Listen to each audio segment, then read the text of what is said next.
Función del Edipo en la subjetividad. Lo que vamos a ver ahora es la integración de los conceptos que hemos visto en esta unidad y cómo todos estos conceptos hacen a lo que sucede en la formación de la subjetividad. Podemos decirlo de distinta manera. La constitución del sujeto, por ejemplo, ¿cómo se constituye la subjetividad? Podemos verlo desde el estadio del espejo a los momentos del Edipo. El estadio del espejo ligado en primera instancia a un real primario propio de la fragmentación corporal, pasando luego por una imagen mediadora ligado al otro semejante y al propio cuerpo como totalidad, con prevalencia de lo imaginario. Recuerden el estadio del espejo. A los momentos del Edipo, la constitución de un deseo ligado al otro simbólico, el nombre del padre y el complejo de castración. Sale del deseo desgarrado propio de las experiencias inmediatas, inestables, ligadas a la tensión alienante de lo imaginario. Acuérdense la función alienante de la relación con el otro primordial, tanto desde lo especular de la formación del yo en el estadio del espejo, como de alienarse al significante, al primer significante que introduce el gran otro, para encontrarse integrado a un sistema normatizante que lo humaniza y lo hace deseante. Este sistema normatizante se refiere a estar regulado en su goce a través de la metáfora paterna, a través de la introducción o el cambio del significante del deseo de la madre por el significante del deseo del padre. Otra forma de plantear cómo se constituye la subjetividad es hablar del estado de necesidad a ser sujeto deseante. Cuando hablamos del estado de necesidad nos referimos a esto de ser un ser viviente ligado a lo real de un organismo con necesidades biológicas que se aliena al deseo del otro primordial, la función madre. Recuerden esto cuando hablamos que venimos al mundo, el ser viviente es solo un organismo. Y a ser sujeto deseante, que significa la separación, separarse del estado gozoso en la alienación a la madre para constituirse como sujeto en falta, estructuralmente no completo sino deseante. Recuerden esto, que el deseo existe, el deseo surge en el sujeto en la medida en que algo le falta. No podemos desear si no hay falta. Otra manera de hablar de cómo se constituye la subjetividad es de ser el falo de la madre a tener el falo metaforizado por el padre. Ser el falo de la madre está relacionado con la vivencia imaginaria de ser la completitud de la madre, ubicándose en un lugar que tapona la falta en un estado de todo goce, ese goce ilimitado que es el deseo primero de la madre. A tener el falo metaforizado por el padre refiere este movimiento que se da de estar ligado solamente a ser en el goce ilimitado de la madre, ¿no?, a sustituir ese significante. Ligado entonces el falo metaforizado o a tener el falo a la sustitución del significante del deseo de la madre por el significante nombre del padre, que permite darle otros sentidos a su existencia, dejar de estar sometido al deseo alienante de la madre para simbolizar la falta de otras maneras. ¿Esto qué quiere decir? Simbolizar las faltas de otra manera es ya no ponerse en el lugar de ser el falo de la madre, taponando la falta, sino simbolizar esta falta en otros deseos, en otros sentidos que se le puede dar a la vida. Y sabemos que el falo, lo veíamos así, es el significante de la falta. El falo sería todos los sentidos que le podemos dar para poder buscar,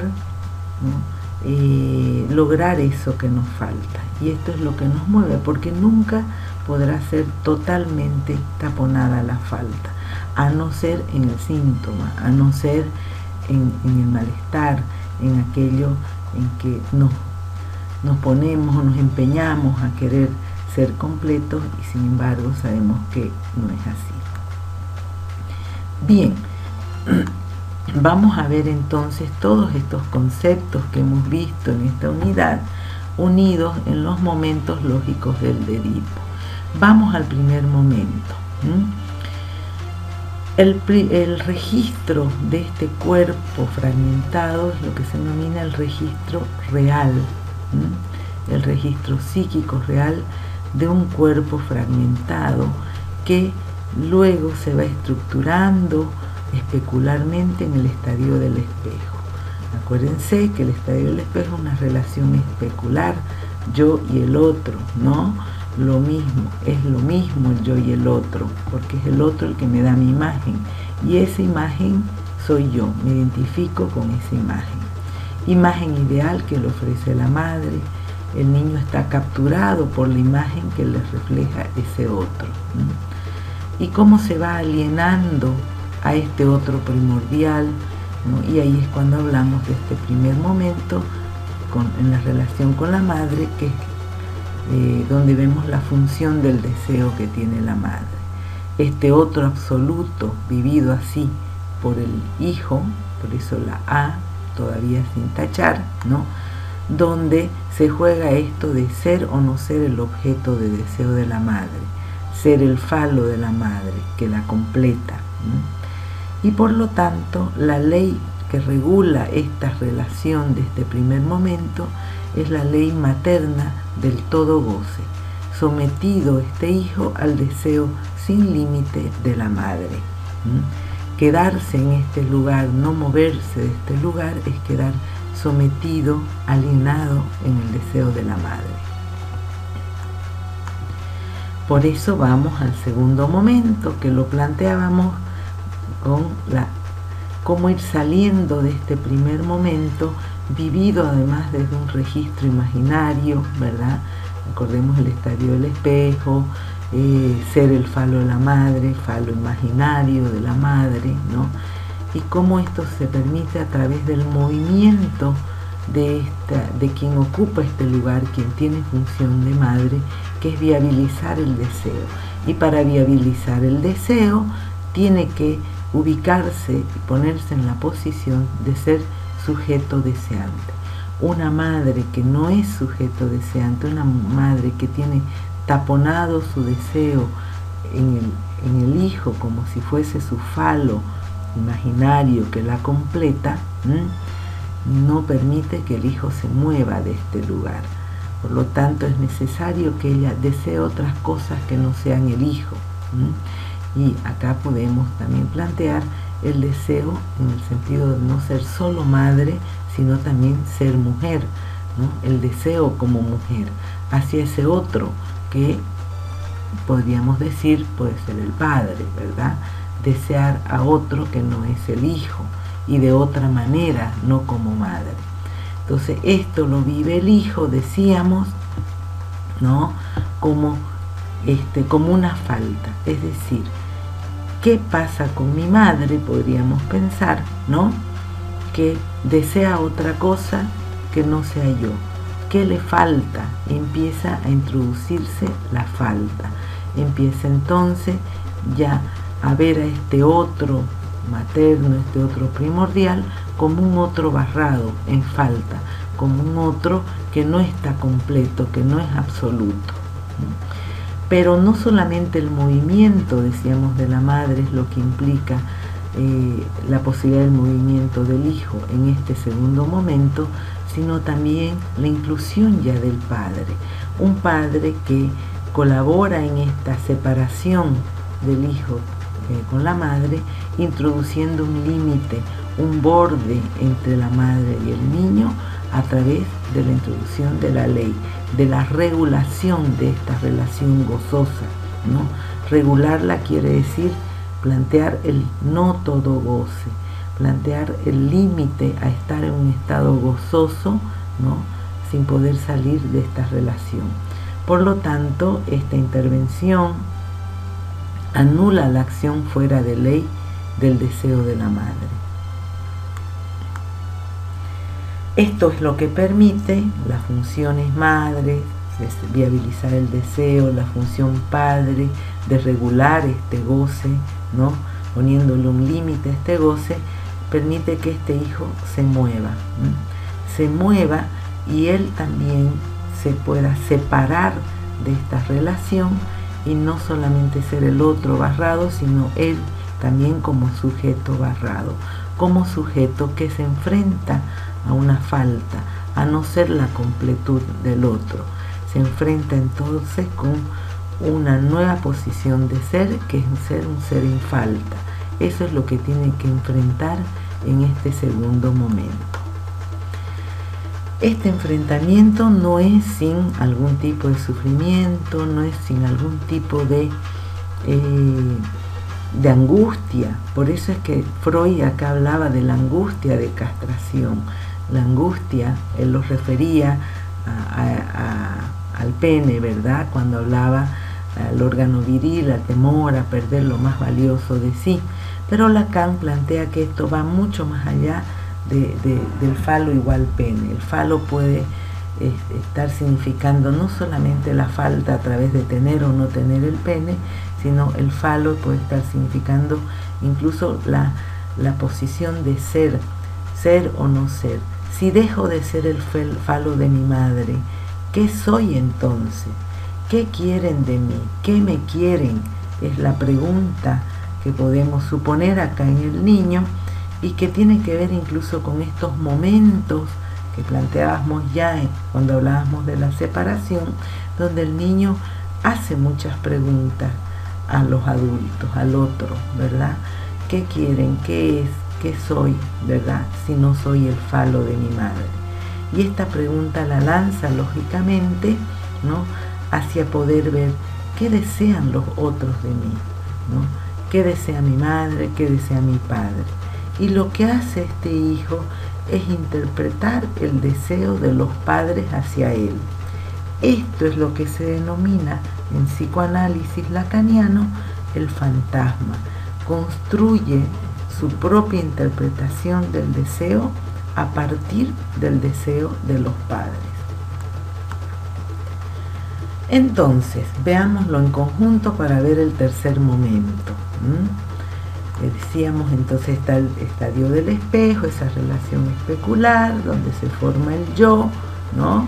Y se organiza, se configura el cuerpo, capturado en la imagen del otro, hasta el primer momento donde se aliena a este otro absoluto que es la madre, luego la separación a través de este movimiento deseante de la madre, ¿no?, que es donde se introduce también el padre, para luego entrar al tercer momento, donde el padre, a esta pregunta que hace el hijo, ¿qué quieren de mí? ¿No? ¿Qué soy si no soy el falo de mi madre? El padre le permite y le da un sentido distinto a esta relación con la madre. Ya no es solamente el sentido de tu vida ser la completud de tu madre, sino que podés tener muchos otros sentidos en la vida. Esto es lo que da lugar a la sustitución de la madre. Por eso es que es el lugar de la metáfora paterna, ¿no?, porque le ofrece al hijo, ¿no?, que tenga otros sentidos en su vida. Ya el falo ya no es esto de la completud, ser el falo del otro, sino que el falo es un significante del deseo. El falo será cualquier cosa que yo le dé sentido a mi vida, ¿no?, buscando siempre esa completud. Ya no es un todo goce, sino un sujeto en falta. Esta metáfora paterna nunca va a ser totalmente completa, porque si no, no estaríamos hablando de un sujeto en esta realidad, porque sabemos que todos estamos en falta, nadie es completo, nadie es perfecto. Entonces, esta función paterna podrá ser siempre fallida en la medida que no le puede dar todo el sentido de su vida al hijo. Y esto por suerte, porque si este otro me da todo el sentido de mi vida, me muestra todo el camino y yo tengo que ir por ese camino a ciegas, no está cumpliendo la función de llevar al hijo hacia el hecho de que se tiene que enfrentar con su falta, ¿no? Algo queda entonces entredicho, y este es el enigma del deseo del otro. Por eso es que el niño tiene que interpretar ese deseo. El padre ofrece un camino, pero quien lo tiene que recorrer es el hijo, con todos sus instrumentos y con todas sus posibilidades. Pero el padre no puede caminárselo por él. Eso es lo que nos referimos de que siempre será fallido, no será todo. Es muy distinto este lugar, entonces, al lugar primero, que era todo la madre para él. Acá lo está enfrentando con el no todo se puede, no todo está dicho. Por eso algo queda siempre entredicho. Y esto es lo que lleva a que, al ser este padre, recordemos, representante de la ley, ¿no?, permite al hijo introducirse a la cultura. La cultura es el lugar del orden social para la convivencia, ¿no?, al cual está también sometido este padre, quien cumple la función padre. Decíamos hace rato, en la anterior presentación, que quien cumple la función padre es representante de la ley. Si es la ley, no está cumpliendo la función del padre. En todo caso, será o una función fallida o habrá una ausencia de esta función. Bien, vamos a ver entonces un concepto que los he introducido como nuevo en esto último que les he explicado, que es el fantasma. ¿Cuál es el surgimiento del fantasma? Les decía que el fantasma surge cuando el niño interpreta el deseo de los padres. ¿Por qué interpreta el deseo de los padres? Lo interpreta porque ha dejado de ser, su existencia estaba basada en ser el falo de la madre, y ahora se está preguntando por otros sentidos de su existencia. ¿Qué soy si no soy el falo de mi madre? Pero cuando nombramos fantasma no nos referimos a fantasías, no son ensoñaciones. Lo que se denomina como fantasma, este fantasma fundamental, surge como una forma particular de interpretación del deseo del otro, ¿no? ¿Qué me quiere el otro? El fantasma siempre tapa una verdad fundamental, que no es decir que es una verdad que se puede encontrar allá afuera, es decir, en la realidad, ¿no? Es una verdad muy íntima del sujeto. La verdad íntima del sujeto, ¿no?, es que es un ser en falta, ¿no? O sea, esto que está unido, articulado con la falta. Pero el fantasma lo que hace, este fantasma fundamental, es tapar esto, ¿no?, con el deseo de otros, interpretar lo que el otro desea, que quieren que yo sea. Es más bien una verdad fundacional constituida por la interpretación del niño del deseo del otro, la interpretación del niño de los deseos de sus padres. Como tal, es constitutiva de la realidad psíquica del niño.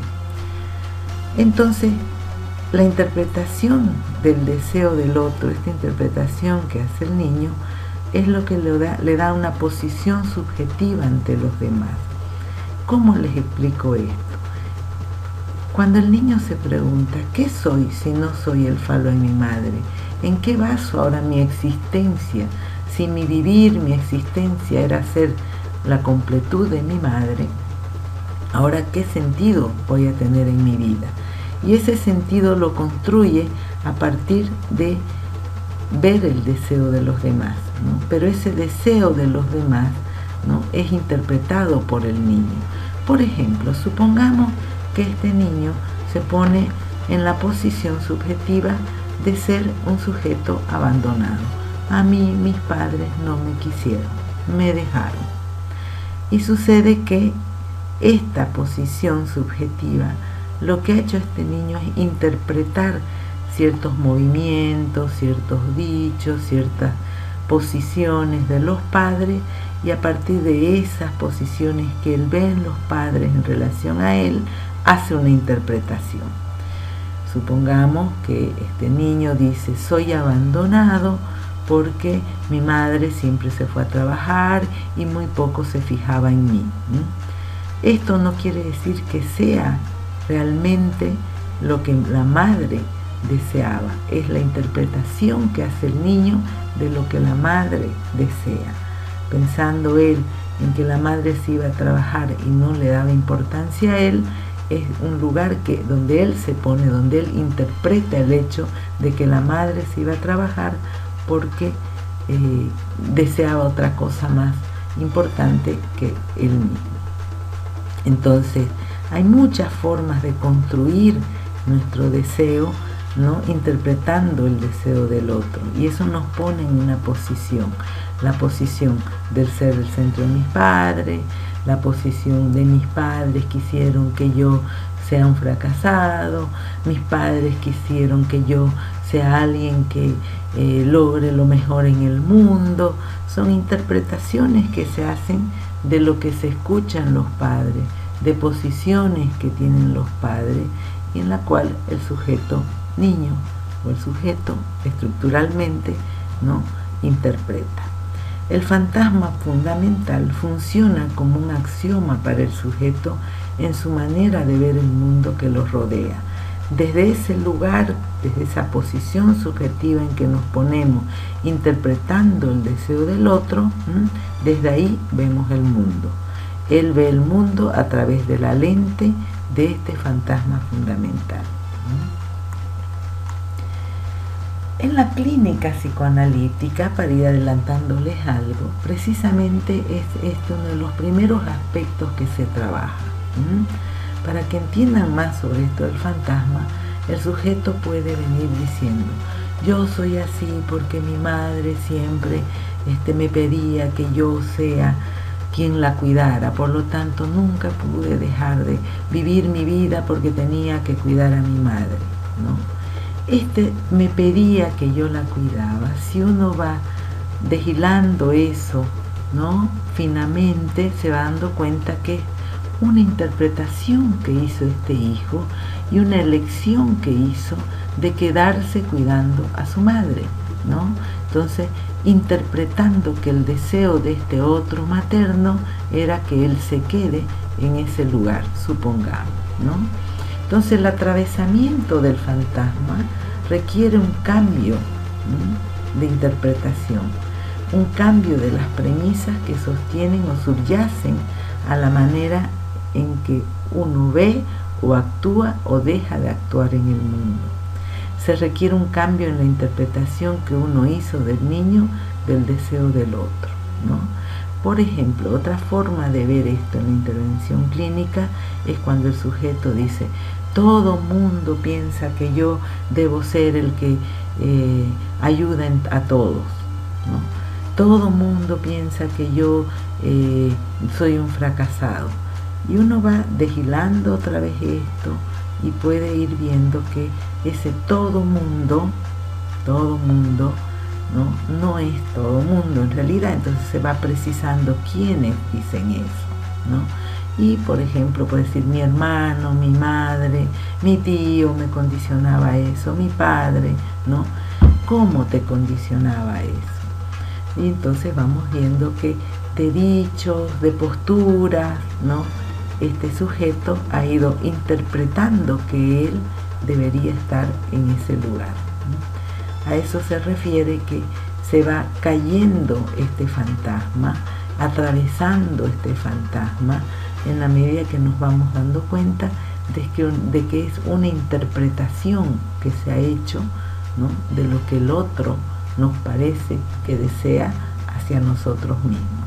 Por eso es esta interpretación la que hay que atravesar. Bien, la estructura entonces psíquica para Lacan está relacionada con esta figura del nudo borromeo que nombramos antes, ¿no? Entonces, 3 veces se registran todos los sucesos en el psiquismo, todo lo que vivimos, ¿no?, que se va estructurando nuestra subjetividad, ¿no?, se registran de 3 maneras y cada una de manera distinta. Lo real, lo imaginario y lo simbólico son tres formas en que pueden quedar registrados o inscritos los sucesos en el psiquismo. Está el registro en lo real, que es un registro del dato en bruto, ligado al organismo y lo más real del cuerpo que goza. El registro de lo imaginario es el registro de la vivencia especular con el otro, que tiene que ver con la imagen. Y el registro de lo simbólico, que es el registro de estas vivencias, pero interpretadas, nombradas y por tanto simbolizadas. Por eso es que el registro simbólico le da sentido a estas vivencias, las interpreta, las nombra. Por ejemplo, de algún tipo de vivencia especular, ¿no?, con el otro, donde la mirada del otro, ¿no?, me produce algún tipo de sensación y yo le doy un nombre. Ah, me está mirando con cariño. Cuando digo me está mirando con cariño, estoy haciendo un registro simbólico de este registro imaginario que tiene que ver con la mirada del otro, porque ya estoy interpretando esa vivencia. Para que puedan entender un poco este enlace entre el registro imaginario y simbólico, que posiblemente sea el que más fácilmente podamos entender en este momento. Y también hay otro elemento acá, el central. Recuerden el objeto A, ¿no?, cuando hablábamos de la alienación y la separación, ese objeto que cae al separarse el niño de la madre.